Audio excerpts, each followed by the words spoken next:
zapojili do tvrdého boja so živlom. Na prekladacích staniciach stoja v rozmrazovacích tuneloch vlaky až 15 hodín, ale železničiari sa držia.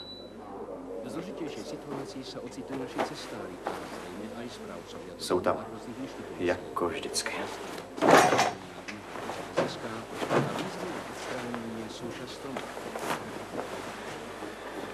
Jako vždycky.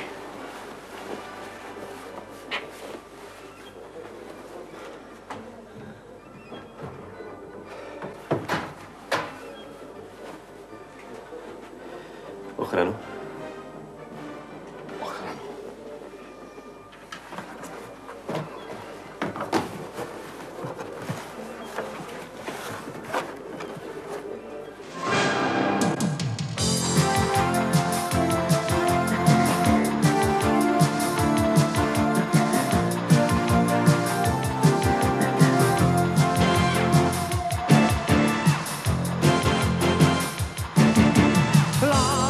Radost dát, s ránem brzy vstát, s lidmi do řečí se dát, optimismus rozdávat, lásku radost dát, s ránem už se smát, nechtít víc, než tady máš, pak si vůbec nezoufáš.